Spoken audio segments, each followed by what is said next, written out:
Welcome! It's time for Little Big Planet Inventions 2, with two new inventions of my own, and one of which has a glitch I will reveal to you. Let's start with a power wheel. Let's start with these three simple objects, one of which is a piece of glass that you will change into the shape you need for the power wheel. The next is a thin piece of circular material other than dark matter. The next is a thick layer of dark matter in that same circular shape.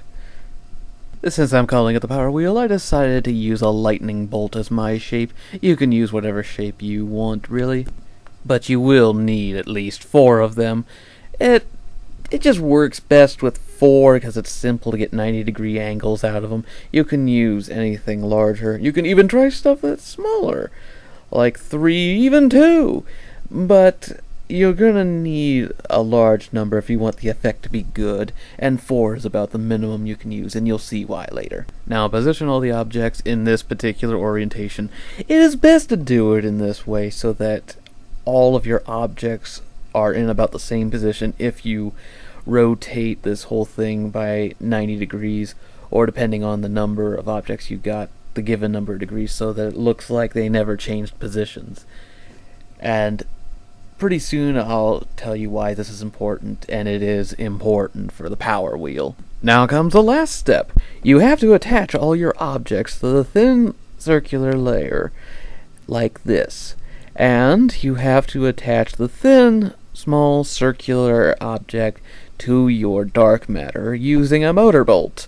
It could be done with a wobble bolt, but it's really unnecessary. Color all of your objects in however you want. Make them look similar, but not exactly the same. You could make them all the same, but the effect is not as pronounced, because you need to have this rotating in such a way that it looks like the lightning bolts never move, but the colors change. That's the whole point of the power wheel, and that's why I've been stressing this the whole time. Now, the reason why I used lightning bolts is because it actually does have an interesting effect. It looks like you're looking into a rotating motor, and anytime you step in front, well, actually behind this thing, it has an interesting effect of making it look like the sack person is getting faded. There's actually almost an image of multiple sack persons behind it. It could also be used for other objects, maybe even lights to distort the color coming off of them, and any light beams. It's something you can play around with, and you're going to have to tinker with the speed to make it look just right, but it won't take that much time. Basically just crank that speed up till it looks like it's not moving at all. And with the slightly different positions of stickers, you can get really interesting effects. Like with the colors I've got here, it makes it look like it is actually conducting electricity. I'm serious about this too. And since it looks like it's conducting electricity, why not put it in front of an object that looks like a generator? Having it go like this can be an interesting effect if you want to have a mad scientist type level, one where there's a whole bunch of electrical objects, maybe even some potions going and stuff like that. But this is all just speculation. You can do whatever you want with it. I'm just throwing out a suggestion there. Next up is the swing ladder, a very useful object in just about any level you have. Start with a thick metal material, circular in shape, and stretch it out so that it is 3 small squares in length and 1 small square in thickness. You're going to need about 6 of these, or at least that's how many I'm going to use, just because it works.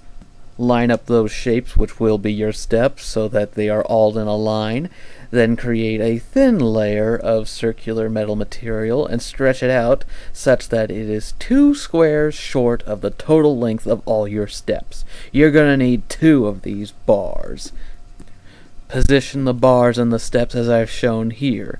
I provided you with a front view and an overhead side view, just so it's simple for you to understand where the stuff is going. You're going to want the back bar and the front bar to be 2 squares away from each other as far as length goes, as shown here. Basically, you're going to want one bar to attach to the back side of the steps and one to the front side of the steps. I'll show you the positioning in a moment.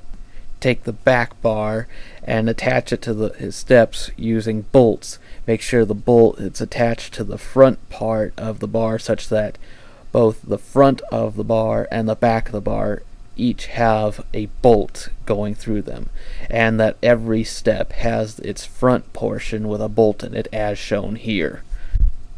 Do the same for the front bar, only make sure that the back of the steps are accounted for this time, and that's virtually it. You're going to need to anchor one of the steps. You can attach it to some dark matter or another object like I've done here, or you could even turn one of the steps into dark matter.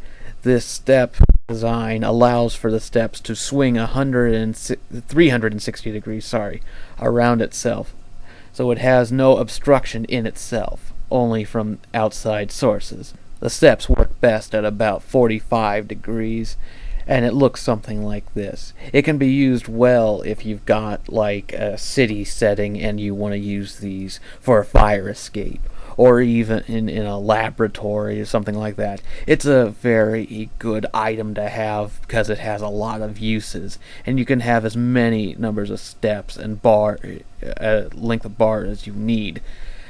It just depends on what you want to use, but there is a warning I have to issue, and it is based on the glitch I'm about to show you. The spin glitch is a special glitch that is particular to this ladder design. It is one that I discovered when I made a slight modification to the ladder, and it was very simple. You had to replace a bolt on it with a motor, well, not a motor, a wobble bolt. You could use a motor, but it would just get stuck on the object or dark matter. And simply have it put at any degree that you're able to step on the steps. There is a certain point with this design that you cannot step on them because it's just too small to get in easily. But at 45 degrees, just stick it at that and leave it there. Even put a switch on the wobble bolt so it stays there. Now simply jump on the end of the ladder, specifically at this place, and you will notice at some point it should separate the bars and all the steps should spin freely, and it'll come back to the way it was originally after a short time. I don't know why this happens. I never actually tried to find out why. It just does. It's strange, but it is kind of cool. I have never actually come up with a use for that particular glitch, and I haven't used it for anything since I discovered it, but it might be something that you can find use for. Well, I hope you've enjoyed this little tour into some more of my inventions. I hope to have more soon. Please rate and comment this little clip, and thank you for watching.